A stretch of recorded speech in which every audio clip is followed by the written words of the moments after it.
Dionisio at the plate. He's 0 for 2 today. Swakowski, the big right-hander, lets it go. It's right down Broadway. Dionisio lets it fly, and it's raining now.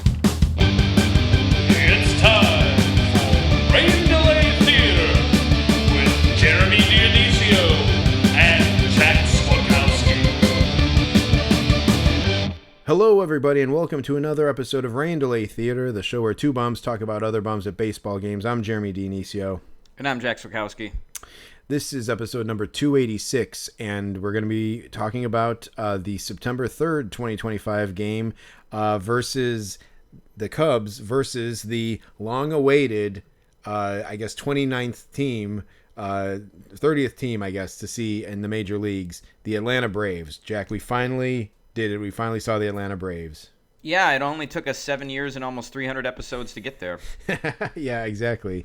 It's not like, you know what? Acuna, I feel like, has like risen, and I won't say that he's fallen, but I feel like he's kind of like persona non grata in Atlanta these days. No, for sure. He's risen and fallen and like risen again and then fallen again in the time his career started versus this podcast. Mm-hmm. Yeah, with all the knee injuries and whatnot. So, yep. So we saw him, and he went 0 for 4 with 2 strikeouts. So, or 3 strikeouts actually. So that's the old Rain Delay Theater treatment for you. But we went to this game. It was fraught with a lot of things, I would say. It was, Jeremy. Yeah. There were, first of all, the forecast did not look great for this game at all. Every single day this week looked beautiful except for the Wednesday, which is the day we were going to go. It looked like it was going to rain at night. So at the very least, it looked like it was going to be a rain delay, but there's always the possibility when there's a chance of rain that it might just rain all night. So that was dicey from the very beginning. Yeah, and we were tempting fate a little bit because this was the getaway day of the series. Yep. Monday was Labor Day, which I couldn't go to. Tuesday, I guess neither of us probably could go Monday. I don't know, but Tuesday, I had a work thing that ended 10 minutes before first pitch. So if it was that game or nothing, I would have just gone and missed the beginning. But Wednesday was looking good, but then the forecast was not cooperating. As it was getting closer to the game day, the forecast started getting a little better. But even then, I think it even regressed a little bit. It was raining about within 2 hours of first pitch of this game, I think. It was, yeah. It was raining pretty hard, too, because I was on my way home from work, and it did start coming down. It never felt like it was going to last, but that was just one silly obstacle that we had to contend with. Yeah, for sure. That was one. The second one was, and I'm going to go ahead and attribute it to this MLB ballpark app data breach that happened. I think I heard about some kind of incident that happened in Fenway Park the day after I was there, where people couldn't access their tickets on the ballpark app, and they had to print paper tickets for it looked like, I don't know, 10,000 people or something. Yeah, it was crazy. So that happened a couple days ago, and then I purchased our tickets on SeatGeek, and the night before, I had some theories that maybe some kind of issues, some other issues on my end may have caused this issue. But the tickets were there in my account at one point. I guess I didn't they were in the ballpark app, but I didn't save. You can save them to your Apple Wallet, and I was considering doing that. I wonder what would have happened, but at some point Tuesday night, I was looking at the app, and the barcodes on the MLB ballpark app, there was it said here, let me see if I can find the screenshot of it really quick. It said something to the effect, here it is right here. It said barcode unavailable, ticket unavailable, returned. And I've never seen that before. There was no barcode. I couldn't, it wouldn't show up in the SeatGeek app. I was practicing trying to sell it just to see if I could access it, and it was giving me an error message. So the tickets kind of went offline or something. I don't know what the hell happened. I couldn't get the tickets, and I was looking late at night, so I was thinking okay, well, maybe there's some system maintenance or something, and they'll be back up in the morning. In the meantime, I bought tickets for a future game that we were going to go to against the Nationals, and that worked fine. So like I didn't know what was going on. I woke up the next morning and the tickets were still like unavailable. I think this time it was giving a different message. It was like just saying like no tickets in your inventory or something. Something weird was happening, but they still showed up. Like you could still see that they were in the SeatGeek app. So I had to call SeatGeek, and they were like, I think I first called at like 11 o'clock or something. And they're like, sorry, we'll escalate this because we know your game is happening soon. And I was like, okay, fine. And then I called, I waited like an hour and like I didn't hear anything. So I called again, and I think I might have had a theory of what might have happened or something. I don't know what, but they're like, yeah, but I don't know, we're still working on it. So, they're like, if at worst case scenario, you can go to the park and show your ID and then like show the SeatGeek app and you'll be able to get in, which sounded weird because like, what are they going to do then? Because the whole point is you need it to show up on this ballpark app. So I don't know what the deal is there. So I called a third time, and the woman just was saying like, again, like, yeah, I'm not sure what's happening. You can go down to Wrigley. And I'm like, if I went now, like I don't live that far away. If I went now, do you think they could figure it out? And she's like, yeah, sure. So, okay, whatever. And then I finally go down, I go down to Wrigley, and the person like is like, yeah, my manager isn't here. So she's like, you can just try again, like closer to game time. And I was like, no, like, I'm like, I drove all the way down here. I'm like, is there something like you can like any kind of information you could tell me about it? And so she like took my phone and she was like looking it up, and she's like, well, there was like a breach, a data breach or something. And it's like, some people were saying that their tickets got sold and they didn't sell them, and it's just a mess. And so she was like, she looked up the tickets. She like I had the location, so she looked them up and she said like, oh yeah, these are available. These are in the original owner's inventory now. So she's like, you should probably call SeatGeek back. And she's like, there have been these breaches, so it might be something related to that. And so then I called on my walk back to the car, my fourth time calling, and the girl said like, oh, okay, well I'm gonna escalate it with my team, and we'll work on it. And I'm like I'm really sorry, like I understand, I appreciate you trying to help, but that's not gonna be okay. Like, this is the fourth time I've called. Like, the tickets, I'm believing what the Wrigley Field said, and I don't think it's gonna happen. So like, I need to either buy new tickets or have you issue me new tickets, or I have to buy new tickets and you refund me for these. And she's like, well, did you buy new tickets yet? And I'm like, no. And she's like, okay, well, I will go ahead and like issue a refund or something. Mm-hmm. So I'm like, well, why didn't you just do that to begin with? Like, right. I don't know. It seemed like there was a lot more solutions that could have been done. Like, and I definitely got the feeling like they weren't really working on anything. They weren't escalating anything. So so I ended up buying a new pair of tickets, which had actually come down in price a little bit from the original tickets. And then I was like, I doubt that they're going to just refund me. But I will say, like, later on, I don't know if I was at the game before I saw you or what, but I saw that I did get a refund. So all's well that ends well, I guess, but not really, because it was a pain in the ass, like, going back and forth all like afternoon. Yeah, it sounds like it, Jeremy. So just with the rain and that, it made me think of this book that I recently read. I recently read 11/22/63 by Stephen King, which is about like where... I don't know if you've ever heard, there was like a James Franco show too where they adaptation, but the plot of it is that like this guy from 2011 figures out how he can go back into the past to 1958. So eventually he decides to stay there for 5 years and save JFK's life.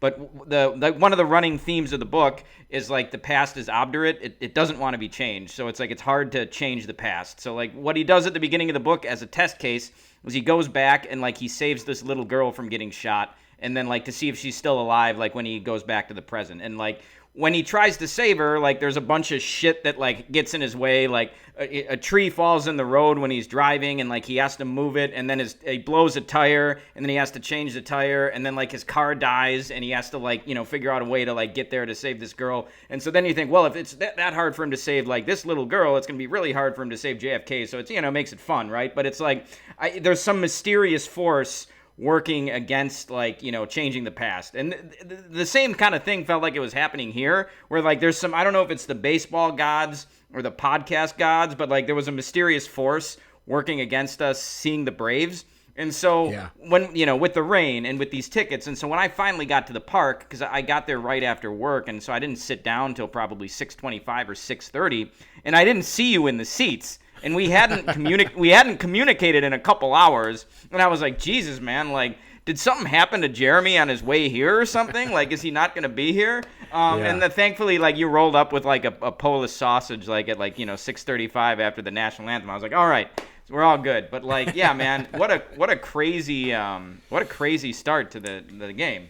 Yeah, that's funny. That's interesting. I was actually intrigued by that book too. But yeah, it's good. I would recommend it. Nice. Yeah, that it's crazy that there were all these like hurdles. Yes. And like I don't even know if I really put it all together until right now, but it was quite a lot. But yeah, so yeah, I know we didn't communicate, and it seems like usually I'm in the seats before you are. So yep. It was a little bit of an anomaly. I actually there was one more little hurdle for me as well, like because so the weather has started to turn, at least preliminarily here in Chicago, and so it's been like it's been a little cooler this week. So I was looking at the forecast, and I did notice that like by the time the game was ending, it was going to be about like 61 degrees or something, and I'm like, okay, that bears at least bringing a jacket and having it on standby. And I think I was so rushed. I was rushing to get out of the house to make gates, even though it was going to rain. I just wanted to be down there just in case. I was rushing, and so I kind of rushed out, and I got all the way to like my parking spot for the Cubs game, and I realized, oh crap, I didn't bring like a hoodie or anything. All I had was like I had just like a lightweight like button-up shirt that I usually wear kind of as like a extra layer sort of thing, and I'm like that might not cut it. And so it was raining, and I had already missed gates, so I'm like, well, you know what, and I knew you weren't going to be there, so I'm like, I'm just going to go back home and just get a hoodie. And so I did. I ran up, and I like ran back. I drove back home really quick, got my hoodie, ran back to the car, drove back there to the spot. I actually think I parked in the same spot, but it was one little extra hurdle to get there. I get there, I kind of hurry in, and the tarp is just coming off the field at this point. So this is, I think, where the luck starts to turn a little bit. So they were just taking the tarp off the field, which is nice. They must have deemed that there was no more rain happening. And a couple guys were like milling around. There was a very slight bit of action on the field. I kind of went around home plate, and I saw a guy with the mustache from the Braves talking to some people on the field, and it was Spencer Strider. So I actually got to go down there, and he was in play for me. Of course, right in the very front of the pack, waiting to get an autograph was Josh. Mm-hmm. Of course, he was there. So he was right there, and Strider was talking to like three people on the field. As soon as I tried to approach the spot, this usher goes like, "Oh, stop right there." And I'm like, okay.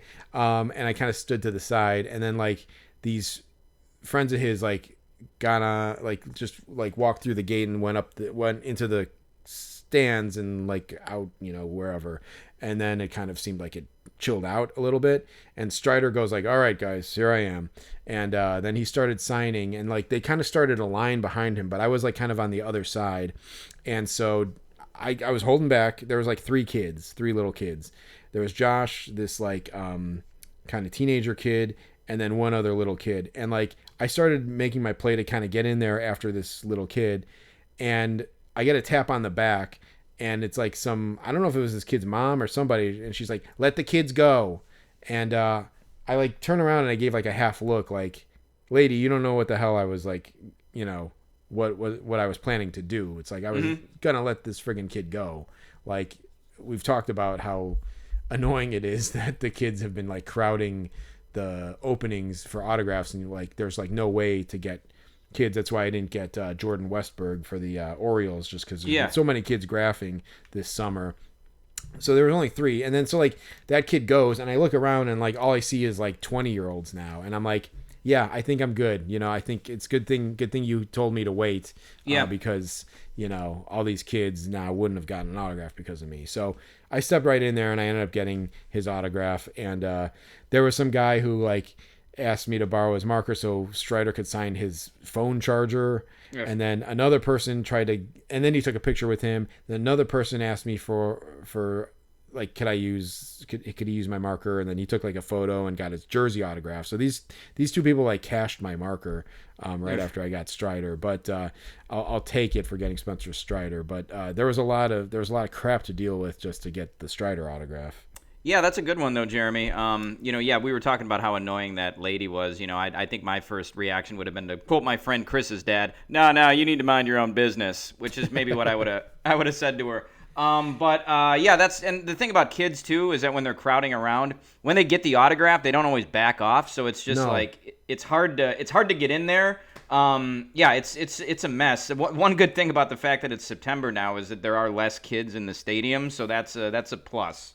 Yeah, it makes things a little easier. But like, yeah, your hands are just tied because it's like you just got to deal with the chaos of the kids, the chaos and the disorder, or like push by the kids, and then you're gonna get put on some blog or something. So so that's bad. So yeah, it's just the trials and tribulations of being an adult grapher, I guess. Yeah, right. Yeah. One other thing that's funny that happened when I was down there in that. Actually, I moved to a different part of the kind of sidelines, and I was with Josh and this other kid who's kind of Josh's friends, and this other kid, this like teen guy, whatever. So there was the 4 of us standing there, and this group of people comes down the aisle, and they go to about like let's say the 10th row, 15th row, something like that, like fairly close to the field. And it was a whole like entourage of people. It was a whole like party of like 8 or 9 people. And the first guy in front of the pack was this like older guy, dark skin, kind of like puffy like hair, and like kind of like a weak chin, like a weakly defined chin, and a blazer. And he looked kind of dignified a little bit. Yeah. And the 4 of us, like 4 different age groups, I guess maybe like those guys are within like maybe a 3 or 4 year span of each other, but me as well. We all kind of were stopped and stunned in silence because this guy looked exactly like Pedro Martinez. That's crazy. And we all had the same thought at the same time. Like, and some kid goes like, "Is that? No way, that's Pedro Martinez." And I kind of got a look at him before this happened. Like I got enough of a look at him to realize he looks exactly like Pedro Martinez if you add like 20 years to him. Mm-hmm. Like he had like dark brown hair, but it was kind of like it looked just like his hairstyle. Like if you just look at Pedro now, like it looked just like him, except like add a few more years to him, and it was like uncanny. And like I think we were all in disbelief that it wasn't him because it looks like so much like him. And like some of the kids pulled up pictures and like looked at it and they're like, "Oh yeah, no, that's not him. That's not him." But I'm like, it looks like him if he was like 20 years older. But it was just like so uncanny.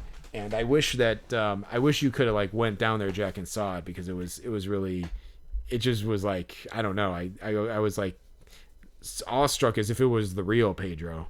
Well, sometimes it happened today because we're recording on a Friday after we went to a Cubs game, but sometimes you do see celebs or people who are there just like randomly at the game. So it's not out of the question for it to have been him. Unfortunate that it wasn't. He would be great to get. I know you wouldn't have had his card, but yeah, that would have been awesome. Yeah, for sure. So it was pretty funny.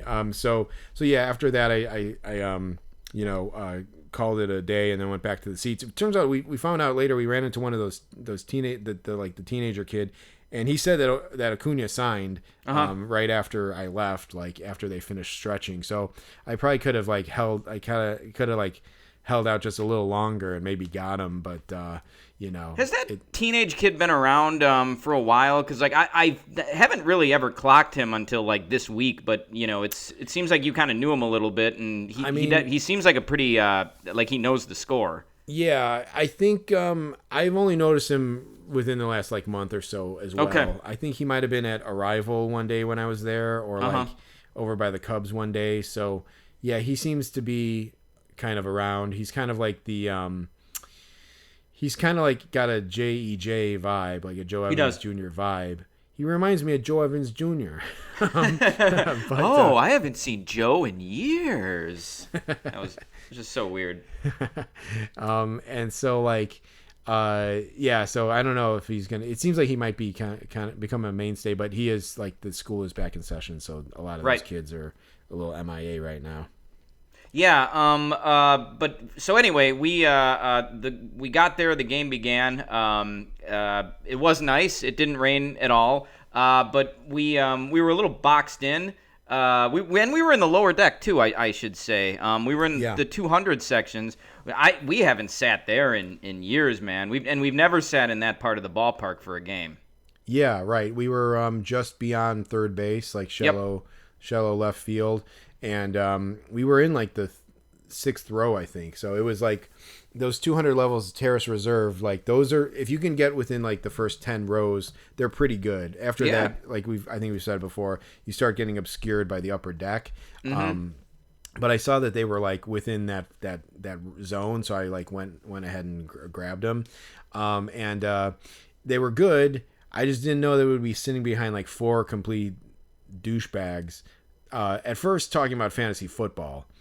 I didn't pick up a lot of this conversation, Jeremy. I unfortunately heard a lot of the other conversations they were having, but not this one. Well, this is how it all started. They were just talking. I think one of the guys was doing his fantasy football draft, and they were just fucking talking about like they were talking about a lot of sport. They were talking about sports stuff. They were talking about like MLB playoffs, and like the one guy like just was. These guys were talking like they knew stuff but didn't. Yep. And like I try to like cut people slack on some of that stuff, but like there's just a tone in people's voice that you can tell that they think that they know it. Like I much more appreciate someone being like, "Hey, what's the new MLB playoff format? Like they changed it so much I forget." So just something like that. Mm-hmm. Like he was like, yeah, so what like the top three get a bye, right? Like, and then whatever. It's like, and then they're like, okay, right. So it's wild card versus the third division winner, and that's a one game single elimination, right? Not even right, but he's like, that's a one game single elimination, and the other guy's like, no, they changed it. He's like, oh yeah, that's right, they changed it a couple years ago, right? It's like. And they're talking about all that stuff, and then this guy's talking about a draft. He's like, the Eagles, their running back, they got whoever the Steelers. He's like, they only got this guy, and like you should get this guy, and if this guy's available in the third round, you should get him. And it's like, it's annoying. I kind of assume that everyone knows this already at this point in the world, in the history of the world, but it's like. No one wants to hear about your fantasy football team or your fantasy baseball team. Like everyone's got one. Like no one wants to hear about like what weird dream you had. Like there's certain things that like you just don't share like freely because everyone is tired of hearing about this stuff. Yeah, no, I hate when people talk about dreams. I think I've mentioned this before, but I hate in movies too. Like I cannot stand dream sequences or dream scenes. Like it's just because like it didn't happen, so it's stupid. I don't want to hear about it. But also, fantasy football or any kind of fantasy talk. And Jeremy, sometimes you mention your fantasy team, but like it's fine because I know who all the players are and stuff, and we've gotten some humor out of it on the podcast here. But I think the difference is that. And this is a flaw that like some guys, I think men specifically, just have, but it's like you think you sound interesting, but some people just like to hear themselves talk as well. And there was one guy, one of the four guys behind us specifically, like just liked hearing himself talk. He liked the sound of his own voice. Yeah, I mean, and we can jump ahead to the rest of what he said, like the rest of the conversation. But like, and they took turns. The first guy who was like saying all that stuff about the playoffs and stuff, that was the guy all the way on the right side. So he was the one talking at first. And the other guy, probably because he doesn't know anything about sports, wasn't talking, because when it was his turn, he started talking about his stupid job, which like just was horrible. So yeah, and they're just fucking loud, and like it's like, so okay, they're talking like they think that they're interesting, or that someone wants to hear what they have to say, and they're being loud about it too. It's like, if you're gonna just and they're right in our ears, so like it's just super frustrating. And yeah, they're just going on and on. It's like, did this guy ever stop to think that he might not be interesting, or he might not have anything important, like worthy to say? Like, and it wasn't just like making small talk. Like this guy, okay, so whatever. So they moved on from baseball playoffs and fantasy football, and then this guy just like, I can almost feel like this guy was just waiting his turn to start just blathering, but he starts talking about this stupid finance job that he has. And I think he was sitting in the middle of these guys. I think there was 4 of them, and I think he was wearing like a fucking like frat shirt, like a frat sweatshirt too or something. But he wasn't even like it was like a nerdy frat or something. Like he wasn't like stereotypical frat guy, but he was like just a dork, and just going on and on about like his fucking job. And it was fucking annoying. It was just so annoying.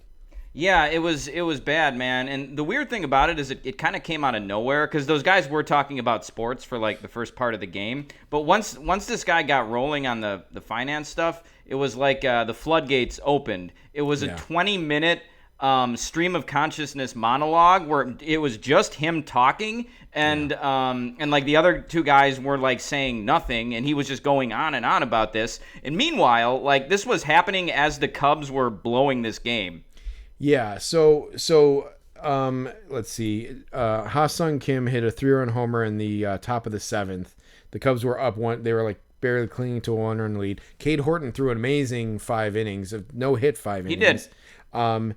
And looked great, but they're on a pitch count. He's on a pitch count, so they took him out. They put Ben Brown in. It killed the whole momentum of the game, and he made it through 1 inning. Counsell puts him back out for another inning because he didn't blow it the previous inning, so he's like, oh, well, I got to put him back out there so he can blow it now. And of course he does. He blows the game. And yeah, Ha-Sung Kim hits this 3-run homer. They tied it, and then Kim hits this 3-run homer to just completely break the backs. And as this is happening, there was maybe like a 30-second pause where the guy, and I think it was maybe the finance guy, he goes like, oh man, like, and that was the other thing too. They kept saying like, oh, you know, he hasn't gotten a guy out, and like there was 1 out already. Like the guy kept like not being aware of what was happening in the game, but then speaking about it.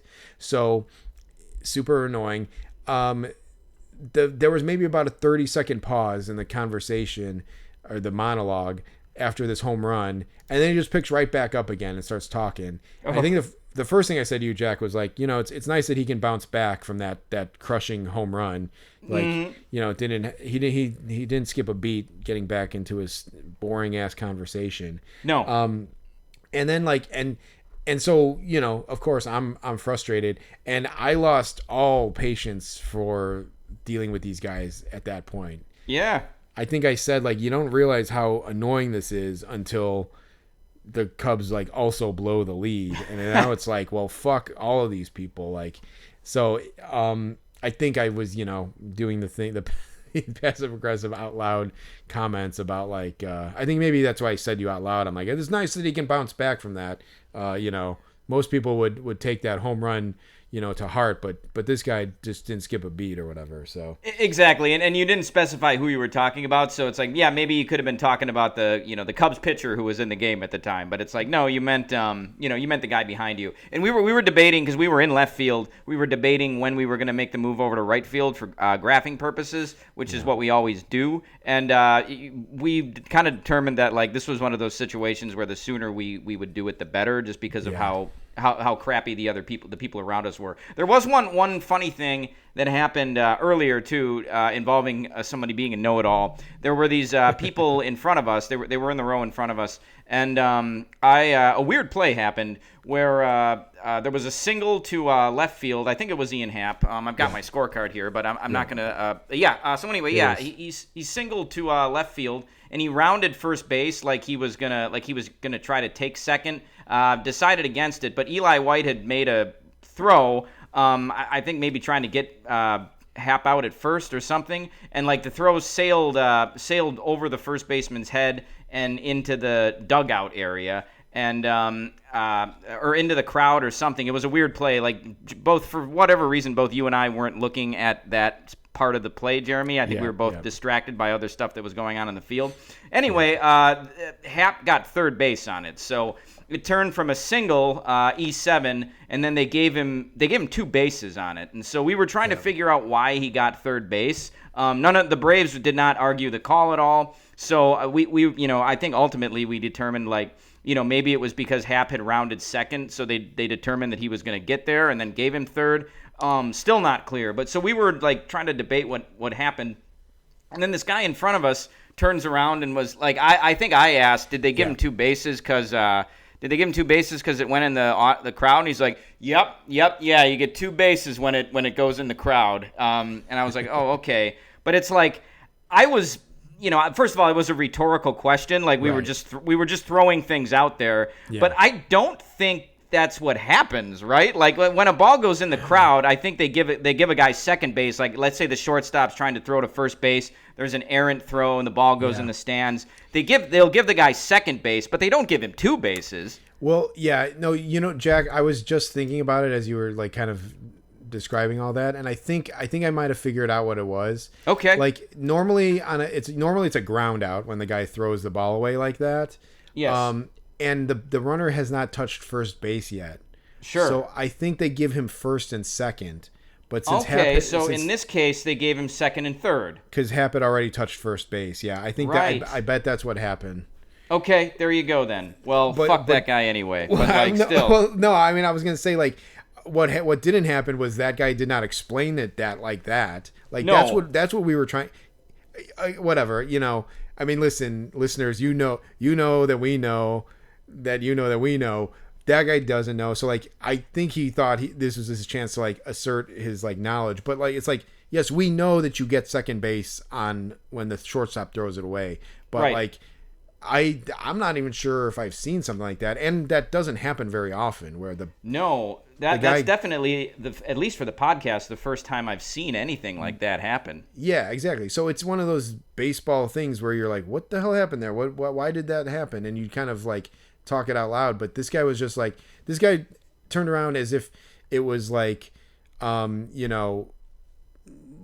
guy there was a balk or something or a pitch clock violation. He's like, oh yeah, pitch clock violation. He gets a ball there. He turned around and kind of corrected us as if this was the most normal play that's ever happened in baseball. It happens 3 times a game, and it's no man, we were talking it out on Who Wants to Be a Millionaire, and this guy was just and it was definitely a very weird play, and this guy was just yep, 2 bases, yep. And also, I will say he probably didn't know for sure. He was probably just trying to sound smart. No, but, I think he was thinking of the scenario of a shortstop throwing it, but this was a clean single, and then they threw it away, which it is really weird. I don't remember ever seeing it. Honestly. No, actually, I don't either. So actually, it's kind of cool. The more games you go to. I was just thinking, Jeremy, because Horton got pulled with a no-hitter going, I think. Yeah. He had 5 no-hit innings, and I've never seen a no-hitter. I know that you have, but I was like, I'm confident I'm gonna. I've seen a combined no-hitter, but I don't. That's a different thing. But I was like, eventually, I feel confident that I am gonna see a no-hitter. I just know it's gonna happen. But you go to games and you see stuff that you've never seen before, so that's always it's always fun. One thing we have seen before is the map game that they play on the Jumbotron, whatever the scoreboard. Jeremy, I don't know if we've ever really gotten into specifics about this game, but basically, they'll ask a guy where a city is. He has to put a little dart on the continental United States where he thinks the city is, and then there's a bullseye with different levels or whatever, and you get points based on that, like a dartboard, right? Yeah, there's 2 levels. There's a red zone where a smaller one like the bullseye, and then a blue zone that's bigger. Yeah, and so if you get right in the middle of the bullseye, basically if you get it exactly right, you get like 3 points. If you get it in this other one, you get 2 points or whatever. It's like, a point system. So the thing is, the bullseye itself is like the size of an entire state.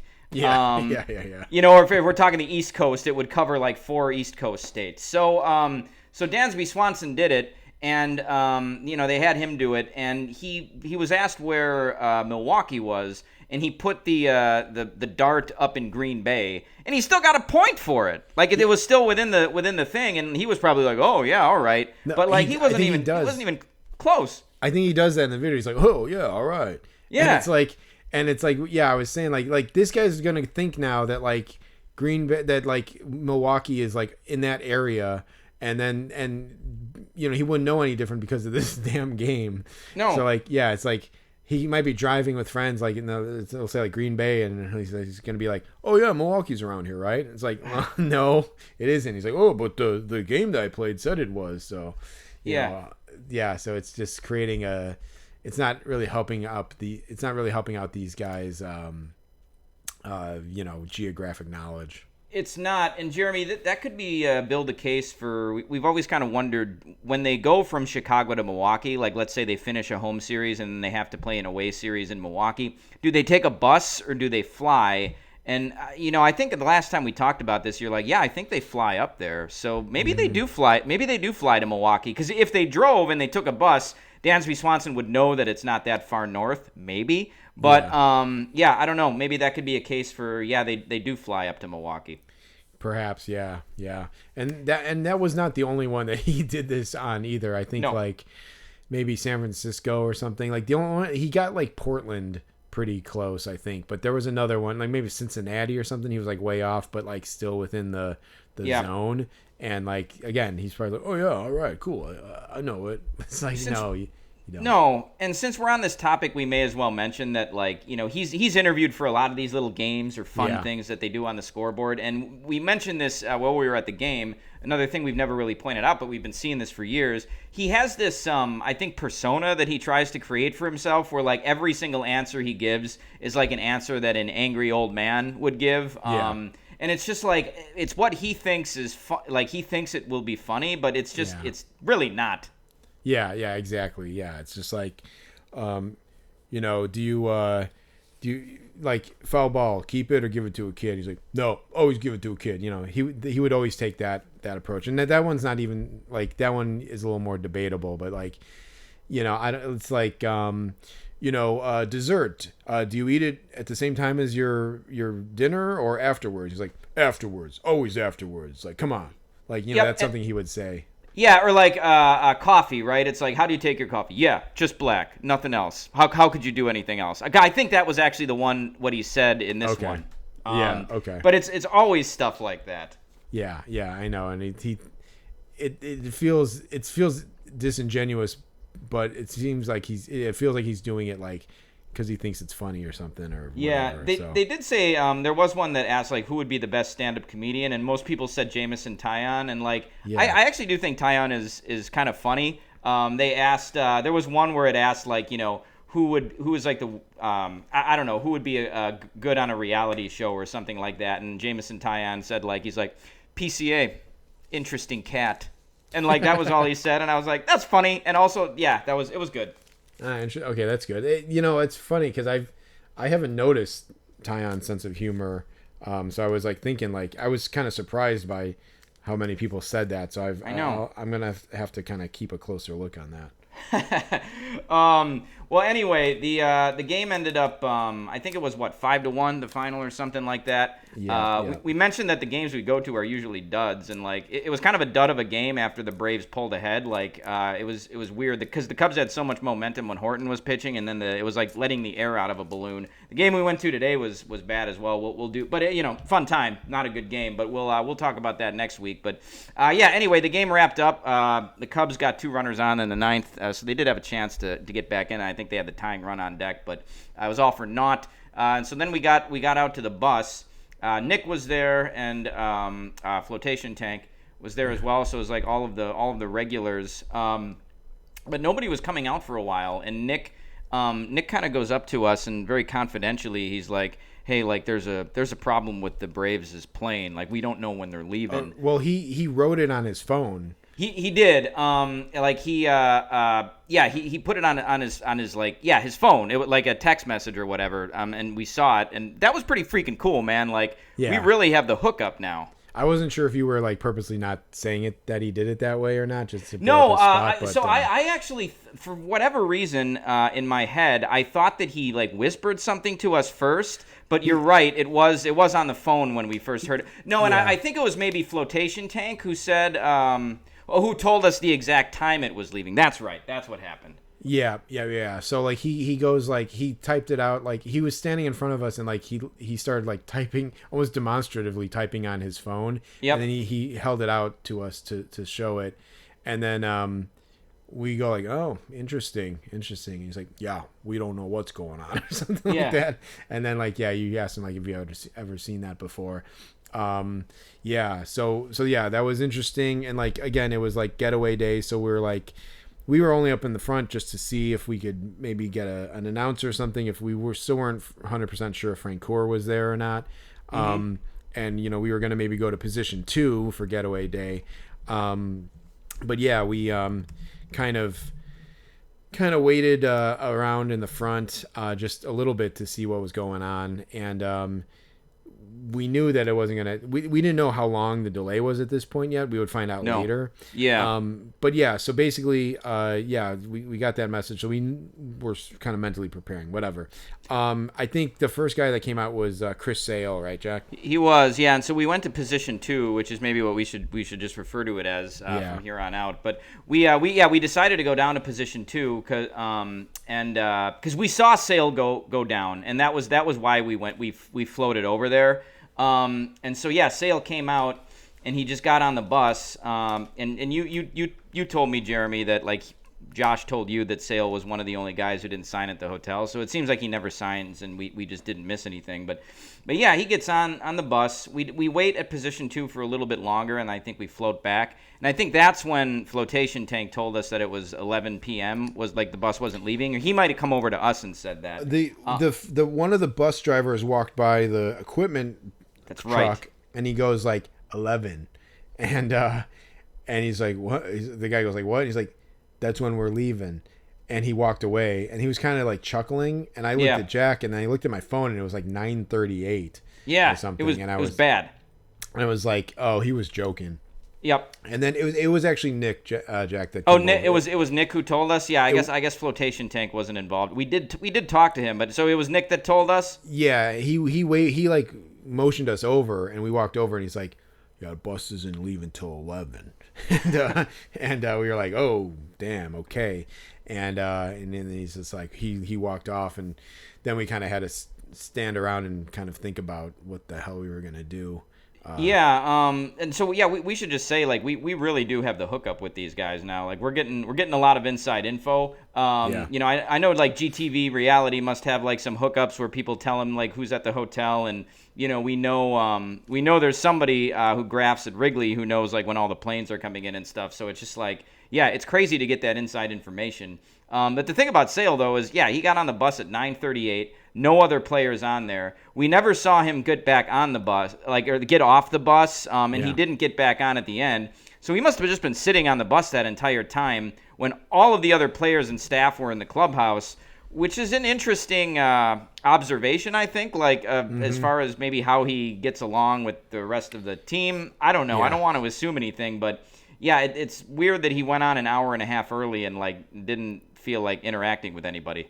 Yeah, and then when you think about his past with the White Sox and cutting up the jerseys, and right, was he part of the whole Drake LaRoche stuff too?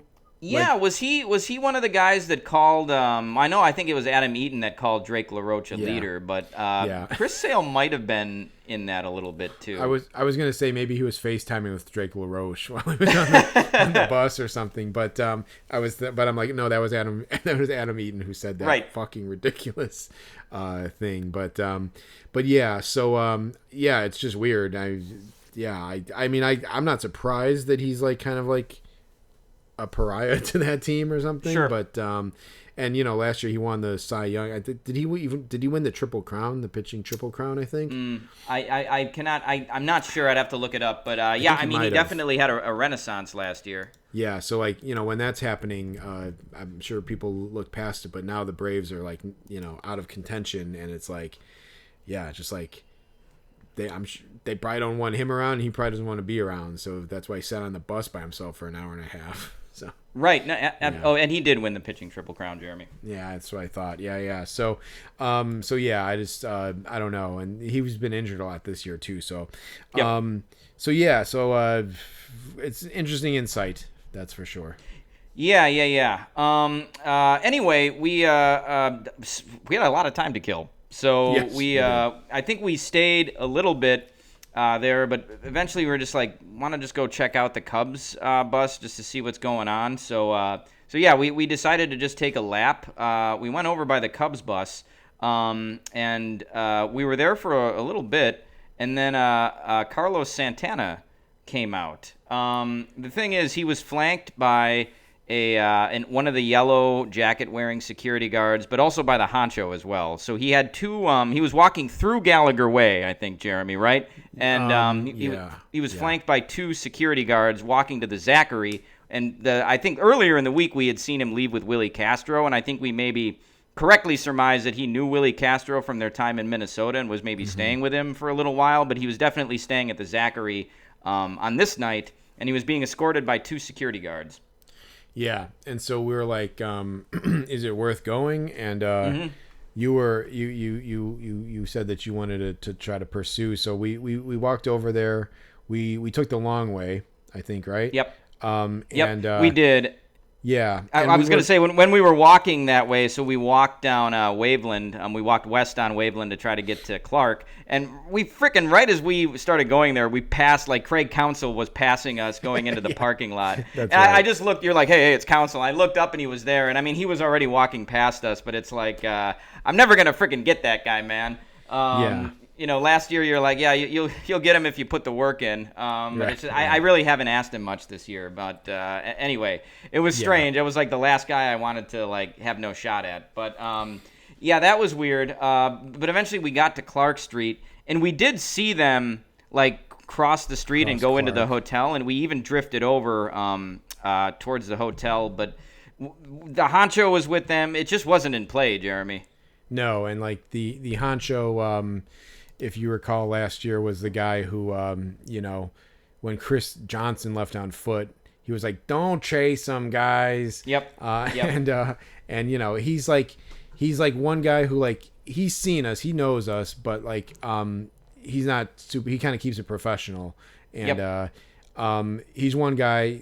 There's a couple guys there that you kind of want to keep in their good graces. Mm-hmm. Honcho. Adult stupidity, I think, would be the top two people.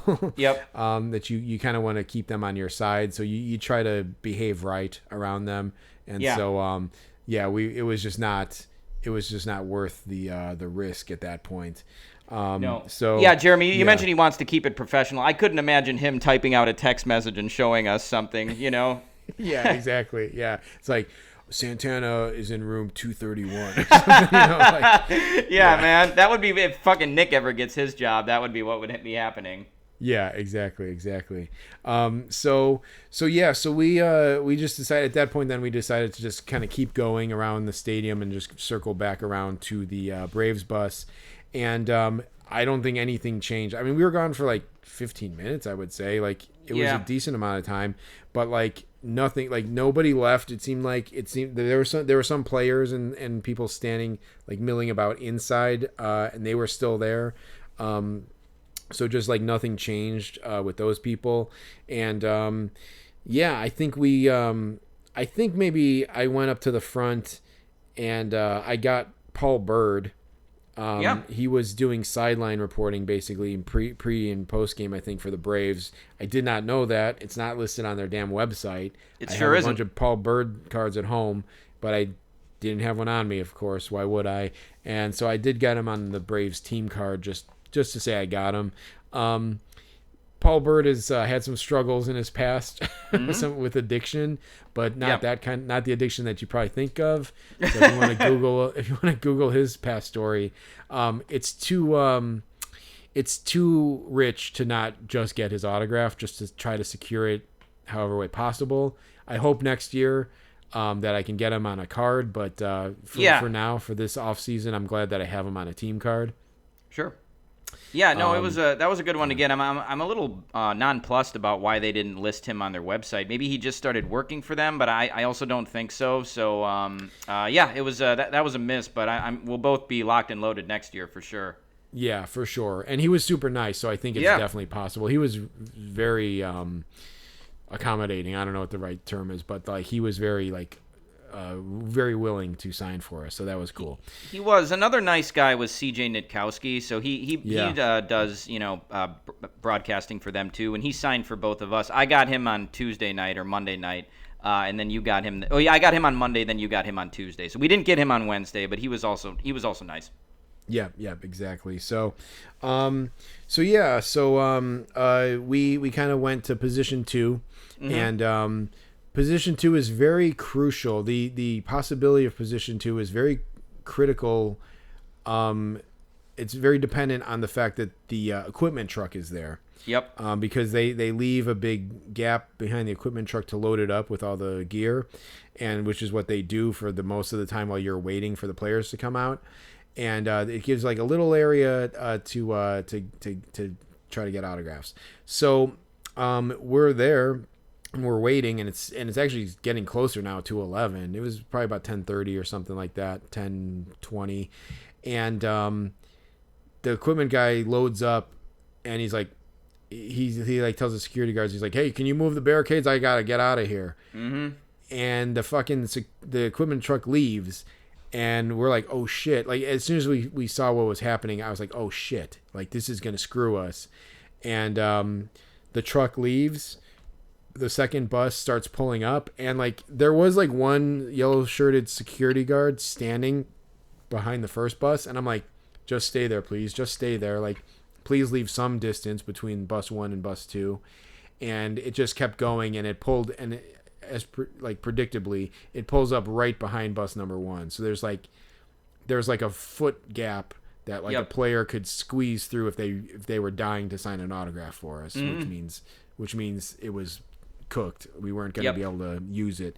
So then we were like really screwed. We had to like go back to the front of the bus, and by that point we weren't in our position, so like we were like 2-3 people back. We actually managed to snake in and get decent spots. Yeah. But like we were definitely not in an ideal spot for graphs. No, yeah, Jeremy. I know we try not to swear too much on this podcast, but the equipment truck leaving early, that fucked us, man. I mean, we were waiting for an hour and a half for this, and then that truck leaves early, and we're just screwed as badly as the rest of the people. And yeah, one thing about being in position 2 as well, and one reason the equipment truck is critical, is because there's enough space where like when you can see a guy, you have enough time to make him and call for him. But even if a player was dying to sign an autograph and he wanted to go through that 1 foot gap, there would not be any time at all to actually recognize a guy, call for him, and get his stuff out. So it was just it was a bad scenario. You're right, it wasn't hard for us to snake in there,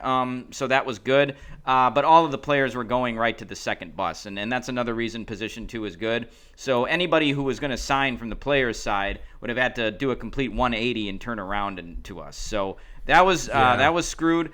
However, Rick Kranitz was one of the first guys who came out when people started coming out, and I had called for him the other 2 nights at the bus, and he didn't sign, and so I thought he was kind of being kind of a jerk, but I called for him, and he actually, for whatever reason, he did sign on Wednesday night. So he was nice too. Like I had an old card of him, I think it's from 1980, and he's like, "Oh, who's that handsome guy?" And he, he signed it and stuff. So he was, he was cool. So he's a guy I've been trying to get for a little while. So that was nice. Eddie Perez seems like kind of an asshole. Like he's never signed. Even in the park, he didn't sign. So that was still a miss. But I was glad to get Kranitz. Yeah, that was good for you having his card. I was tempted to. I like put his card in my shopping cart on eBay, and I was gonna order it, and I just never did. But like I remember like you tried from before, and he was like not super receptive. Yep. And then you asked him like on Monday, and he just kind of didn't acknowledge, or he just whatever, waved or whatever. And then I actually saw him before that game. And he was walking by, and I said like, "Hey Rick," you know, and he's like, "Hey," gave like a full turn and waved, and was like pretty friendly. And I was like thinking like, well, I bet he would have signed right there if I asked him. Yeah. And then that teenager kid, he's like, "Oh yeah," he's like, "Who's that?" And I'm like, "Rick Kranitz," and he's like, "Oh, is that him?" And he pointed to like his card, and he's like, I think I got him. And like he pointed, and like he signed his like team card. Oh wow. I think he said he signed it on Monday or something. So I was thinking like, I knew you had that card, and I knew he had kind of snubbed you, and I was like, well, he seemed friendly. It's like I probably could have got him, and this kid got him. So I'm like, Jack doesn't need that hanging over his head all off season. Right. So it was good that you got to knock that out. Yeah. So yeah, and Jack, full disclosure, I went ahead and I ordered that Kranitz card now. And I actually, dude, Jack, I might actually, this is how I rationalize this.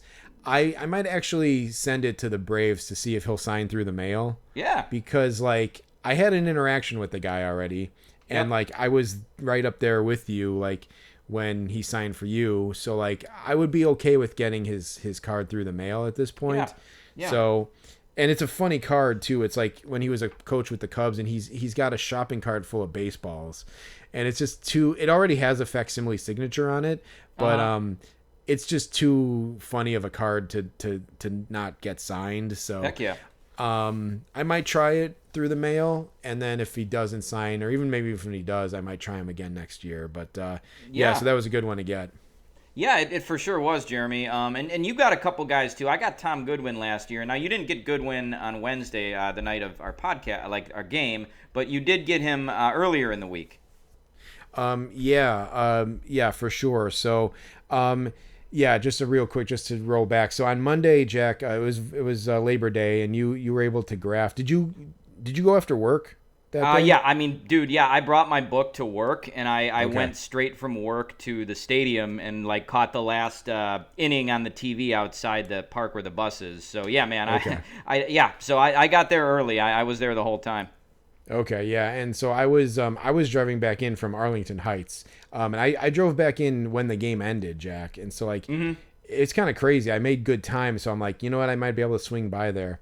And so I did park my car, and I swung by, and I knew that they were probably coming out at this point. I texted with you a little bit, and so I didn't have time to make my book, so I had all my cards just in this like big holder case thing, and I had them all in like alphabetical order and stuff, and I had them in my like this drawstring bag, and so I was like just racing. I was like fast walking, like power walking from my car to the stadium, probably about like a mile and a half, maybe like a mile, and definitely out of breath and like working up a sweat. And I turn the corner and I see someone signing, and I kind of hurry over there, and I see that he's going down the line, and there's not that many people there, and I get closer, and I'm like, that's Tom Goodwin, and like I do need him. And so I kind of like hurry right up there to the end of the line, and he's just about done signing. He just finishes, and I go like, Tom, you got time for one more? And he's like, sure. And I knew I had to get my stuff out, so I go like, it's gonna be thanks. I'm like, just a minute, let me grab the card. And he's like, okay. And I go in, and I rip open my drawstring bag, grab the case. And then he sees like how many cards are in there, and he goes like, "Oh," he's like, "It might be more than a minute with that." And I go like, I got a system. And then I open the card, and he's with a security guard too. And like I open up the case, and like I flip open, and like I like go to like the T's, and like I found him like miraculously right away. And I go, "Here you go." And he goes like, Tom Goodwin goes, "Oh, system works." And I'm like, that's right. And then I didn't have the pen with me. And then the security guard goes like, "Oh, now you need a pen." And I kind of did this like reach over with my left hand, and I got the pen out of my right pocket, where I usually keep it. And then like I uncapped it like with one hand, and I handed him the marker, and he signed, and it was like it went about as smooth as it could have went. I mean, he did have to stand there for like 10 seconds maybe while I got the card ready, but it was nerve-wracking. But Jack, you said you saw it from like your angle. Yeah, I did. Well, there was like a bunch of commotion going on. I think someone even commented like, "Oh, there's some other guy trying to get him," like over where I was at. And then like, yeah, man, there was all this commotion going on. I looked over and I see you like there getting Tom Goodwin. I was like, "Oh my God, man!" Like this dude just rolled up and got him. So yeah, that was crazy, man. You really entered in a. You made a big entrance on Monday, I guess. Yeah, I mean, it was almost like Dennis getting Nico Horner while he's waiting for his pizza order. But like it was just like a really quick thing. So yeah. One thing, not just because you mentioned that, Jeremy. Sometimes I walk past. Is it D'Agostino's? Is that how you pronounce that? I mean, I call it Dags or whatever. D'Agostino's, I think. Yeah, D'Agostino's. But anyway, Dennis's review of that was like you were talking with him about D'Agostino's, and he's like, "Yeah, they do it pretty good." So that was Dennis's review of Dags. But yeah, so Jeremy, the Goodwin one was nice for you to get. I got him last year. He's really nice. He seems like he'll sign 100% of the time. So I might re-up on him for next year if he's still on their coaching staff. One thing, the Braves had a really shitty season, so they might have some turnover in their staff. I don't know. But anyway, Goodwin is super nice. But yeah, you ended the night on Wednesday with a pretty good one. Walt Weiss, who's tough at the bus. I got him inside the White Sox stadium last year, but he's tough at the bus. He's never acknowledged, but you were able to get him. Do you want to say what you said the day before about Walt Weiss? Shit, I don't remember what I said. So Cable Guy was there the day before, mm-hmm. and we were trying to, he was trying to get autographs, and he said something like, "Oh, or like." We were like trying to figure out who was still left, and he goes like, "Oh, Walt Weiss is still left," and Jack just goes, "He doesn't sign at the bus." Completely shut down a Cable Guy, which and I wanted Walt Weiss too, but I know that he had not responded in previous times, so yep. I wasn't holding out too much hope, but I did really want him. And so then so he comes out, and like there was like maybe like 5 of us or something, mm-hmm. and he had time, like Snitker was still in there, and so Weiss comes out, and it's just like it was almost one-on-one, and I go like, "Hey Walt, do you got time to sign one?" And he kind of made like maybe the most pained look I've ever seen a person like make a face without actually getting physically injured. And he just girded his loins, and he and he just came through the barricade and signed for me. Yep. And I was saying like, "Hey, Walt, I really appreciate your stop, and thank you. And I don't even think he ended up having to sign for anybody else. No, he didn't, because I didn't have a card for him because I already got him. So yeah, that was good, man. And the autograph looks good too. His is one of my favorites that I have in that collection. But yeah, Jeremy, when you called for him, you were like, "Hey Walt, you got time? Just one?" Like, so that was that was good. You mentioned that like that was the first time that saying just one probably actually did help you. And I think it did, because like he didn't seem like he was gonna do it, and then you said just one, and like it seemed like that tipped the scales. Yeah, exactly. That's when it shifted. So yeah, right. I know I've said it before, and I say that, but there's like 10 other people around me who also want just one. So then it's 10. But yeah, so that, it did. That was the key for me. And yeah, Jack, I mean, I have to say, like, I would say it's probably one of my favorites too. Like I was saying, like it's an iconic card. So I got him on the his 1989 Topps card on the Athletics, and with the Rookie Cup. So I did not tell him like I had to get you on the Rookie Cup this time. Yeah. I saved that. Well, I think part of it is just like the blue marker pops off of. It's a really nice contrast with like the A's color scheme. Green. So it's just it looks great. Yeah, one thing though, is that the one that you got signed too? No, I got a different one. Well, I'll actually have to check, because it does look an awful lot like yours, but I'll have to double check on that. But yeah, we did mention afterward you missed your chance. If you would have had 2 Walt Weiss cards, like you could have said. When he finished the first one, he could have said, "Hey, how about 2? How about 2?" And actually seen if it worked. I don't know if he would have done it, but he was nice though, so maybe he would have. Yeah.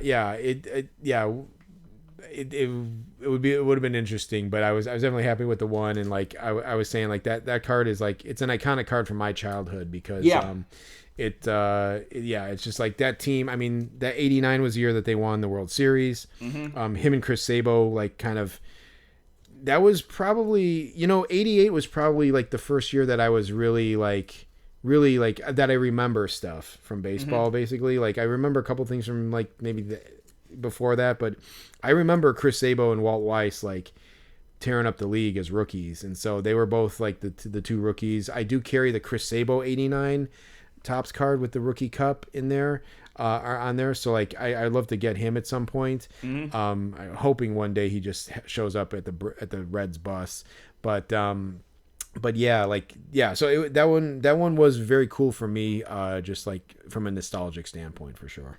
Yeah, heck yeah. So that was a good one to get, and then their bus left. Jeremy, I think that a lot of times, like with big league life, you're like, oh, it seems really glamorous. Like, you travel first class, you stay in the best hotels, you get to go to all different cities, whatever. But I think like leaving at 11 p.m. like from a stadium and having to fly home because your plane was broken, like that doesn't seem fun. And that's like the less glamorous side of big league life. One other autograph that I got, Jeremy, that I'll mention before we wrap up is Freddie Gonzalez, who is now the third base coach for the Braves. The only thing I'm going to say about it is on Monday, I asked him if he'd come over, but he was with his wife, and he's like, I'll do it tomorrow. And then so on Tuesday, I called him over, and I was like, hey, Freddie, like, can you sign one? And he comes over, he signs for me. And Jeremy, I didn't hear him say this because he was kind of in my bad ear, but I think he said, I told you I was going to sign tonight. And, yeah, right. If I would have heard him, I would have said, hey, man, I didn't say you weren't gonna. Like, Jesus Christ. Like, I believe you. You're a nice guy. But Jeremy, I don't think we got a single player's autograph except you got Hayden Harris for the Braves. So yeah, and you got Strider inside, but at the bus they were not good. No. And on the same tip of the like, saying that they would sign the previous night, they asked Hayden Harris, and he was like going to it was his major league debut that day, and he's like was going out to dinner with family. He's like, I'm eating family, guys. Like, I'll get you tomorrow. And then someone was there the next day, and he's like, they were trying to call him over, and they're like, come on, man, be a man of your word. and it's like, dude, shut up, man. This guy doesn't owe you anything, man. No. And so like, but yeah, the Freddie thing was funny. I didn't know if you had heard him, so I said like, yeah, thanks, Freddie. Yeah, of course, or something. But I wasn't even getting him. But yeah, it was funny that he was just like kind of like stating it for the fact. But yeah, overall a fun game, Jeremy, and we've actually got another few games that we're gonna go to soon, and we did go to one today as well versus the God, what frickin' team did they even play today? The Nationals. The Nationals. Yeah, too much baseball going on. Certainly forgettable, that team, but yeah. Yeah. They were. But yeah, we'll have a lot of stuff coming down the pipeline here as the season comes to a close, so it should be pretty good. Yeah, and I just want to say I'm going to be out of when this episode releases, so this should be coming out on the 10th. I'm going to be out of town the following weekend. So there's probably going to be a delay in the next episode, so just be prepared for that, folks. So hopefully, best case scenario, we drop it on like the Thursday. So we'll have to find a time to convene to record, Jack. But we'll have 2 games, I think, to talk about. Yeah, heck yeah. We will. And that'll be exciting. And then I'm actually later in September I'm going to a Phillies game. And Jeremy, we suspect that you're going to go to a Dodgers game as well when one of the weeks you're out of town. So yeah, it's going to happen. I think something. I was talking to my friend Scott, who I'm going to see in LA. So like we're he's greasing the wheels right now. So we have a frame, we have some plans going on. So yeah, nice. Well, we know you won't be getting autographs when you go with Scott, I guess. But it's probably not in play anyway. Yeah, we'll see, unless it's Rob Lowe, but we'll see about that. So but that'll do it for this episode.